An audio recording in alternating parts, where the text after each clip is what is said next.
Bonjour à toutes et tous. Aujourd'hui, dans ce podcast, nous allons parler de connexion spirituelle ou de reconnexion pour celles et ceux qui s'en seraient éloignés au fil du temps.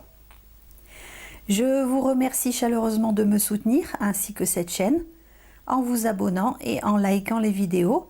Merci également de bien vouloir laisser vos commentaires bienveillants. Il est toujours aidant et utile pour les autres personnes d'avoir un témoignage, d'avoir un retour d'expérience. On se sent toujours moins seul ainsi à traverser ce genre d'épreuve. Concernant ce sujet de la connexion spirituelle, en tout premier lieu, et une notion des plus importantes à prendre en compte, il s'agit de ne pas confondre, de ne pas mélanger religion et spiritualité. La première regroupe un ensemble de croyances, de règles et de dogmes qui au fil des siècles a été le creuset de millions de massacres, tous plus odieux les uns que les autres, et ça continue. La seconde, la spiritualité, n'a rien à voir avec un système religieux. Ce n'est pas non plus une philosophie culturelle. C'est une fonction naturelle vivante de l'être humain. Elle a tout à voir avec un amour universel, bienveillant et inconditionnel, une énergie, une force de vie, quelque chose d'infiniment grand et puissant, en lien avec la divinité présente en chacun de nous, notre esprit, qui nous sommes vraiment et ce pourquoi nous sommes faits, en un mot, notre essence. La spiritualité consiste en la reconnaissance de l'existence de ce moi véritable et à apprendre à nous laisser guider par elle. C'est donc la découverte d'une autre dimension de nous-mêmes, une partie lumineuse, puissante et grandiose, qui ne demande qu'à être développée par l'expérience. En ce qui concerne le cancer, tant qu'on se concentre uniquement sur l'aspect physique de la maladie, et donc sur les traitements hautement toxiques proposés par la médecine conventionnelle, il y a de gros risques de ne pas aller bien loin, ni bien longtemps. Pourquoi ? Parce qu'il est tout simplement impossible de contrôler la vie, et que la vie n'est pas simplement de la matière, c'est de l'énergie. Tout est énergie vibrant à des fréquences différentes, et même la matière, elle, en est, qui vibre à une fréquence très basse. C'est un mouvement permanent, la permanence dans l'impermanence. Un des moyens de se diriger vers la rémission d'un cancer, c'est justement cela, de ne pas chercher à contrôler et de plutôt écouter attentivement ce que notre corps a à nous dire, le message qu'il veut nous délivrer. Quelque chose est dissonant dans notre vie et notre corps frappe fort pour que cette fois, on daigne enfin l'entendre pour mettre en place le changement. Il s'agit de parvenir à lâcher prise, à être dans une espèce de confiance qu'il existe quelque chose de plus grand que nous, qui est là pour nous montrer toujours la voie de notre plus haut bien et qu'il convient de l'écouter. Alors oui, on est déstabilisé. Alors oui, c'est une terrible épreuve. Et cela vient bouleverser tout ce qu'on avait prévu, tout ce que l'on avait organisé. Mais ouvrons notre cœur et écoutons avec bienveillance ce que la vie a à nous dire, comment elle cherche à nous réorienter vers autre chose. Une nouvelle situation, une nouvelle relation ou autre, ou tout cela à la fois, où nous serons alors en accord avec nous-mêmes.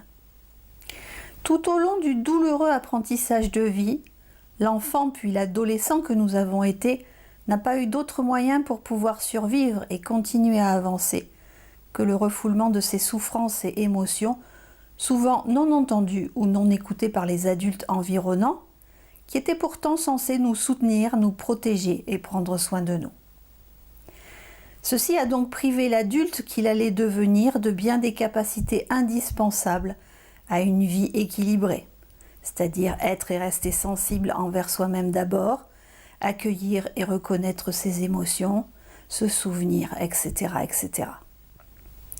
Du coup, pour ressentir moins de peur, moins de douleur, et moins de peur de plus de douleur à venir, il s'est construit une conception du monde et de la réalité que l'on peut qualifier de dramatiquement concrète, binaire, compartimentée, faite de bien et de mal, dans laquelle cette spiritualité n'a plus aucune place. Et nous sommes même allés jusqu'à ignorer le pouvoir et les bienfaits de la vulnérabilité. C'était bien trop dangereux.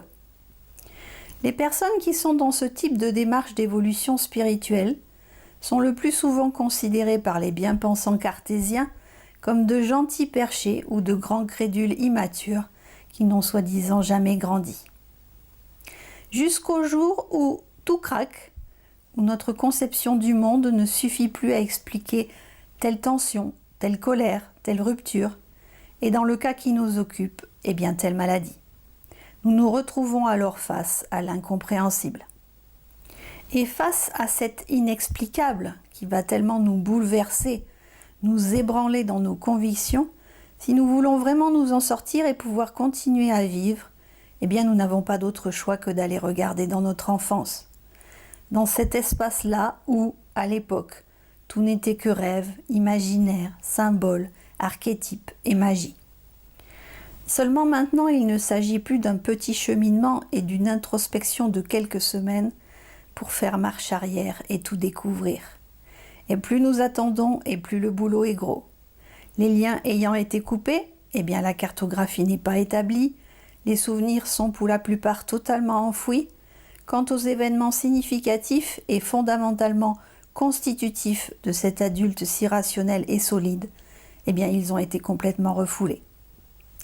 Il va falloir s'atteler maintenant à détricoter soigneusement cette gotte de maille pour relier tous les événements, les drames, les traumas émotionnels, mais aussi les bons moments, les rêves reliés entre eux.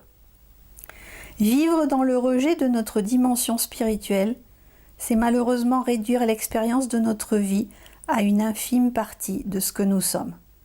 Lorsque nous renions ou ignorons l'existence de la nature fondamentalement immatérielle de notre être, nous ne faisons que traverser l'existence amputée de cette conscience indispensable au bonheur.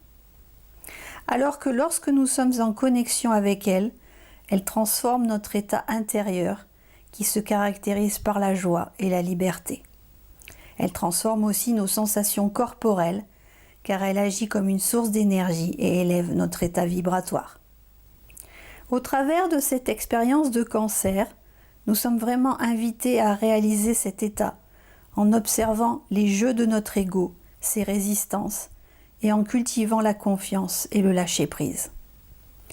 Ce dernier est une acceptation du fait que nous n'avons pas de pouvoir ni de contrôle sur les événements et les personnes à l'extérieur, mais où, par contre, nous avons tout pouvoir et tout contrôle pour choisir comment réagir à et gérer ces personnes et ces événements. Nous sommes infiniment plus que notre corps et notre identité, et nous sommes l'espace d'une courte vie, l'univers s'expérimentant lui-même à travers une forme humaine. Et puis, à y bien regarder, parce qu'on ne peut négliger la puissance du sens des mots, qui sont aussi de l'énergie. Le mot rémission est composé du préfixe ré, exprimant entre autres le retour à un état antérieur, et du mot mission. Intéressant, non ? Pour s'engager sur la voie de la guérison dans le cas d'un cancer, cela signifie donc qu'il est primordial de revenir à sa mission de vie ou de reprendre sa réalisation si celle-ci a rencontré un blocage ou si la personne s'en est éloignée pour une raison ou pour une autre. Notre mission première est de trouver le bonheur, d'être heureux. Alors demandons-nous, qu'est-ce qui nous rend heureux? Qu'est-ce qui nous anime? Qu'est-ce qui nous fait vibrer? Et employons-nous à le faire, le plus souvent possible.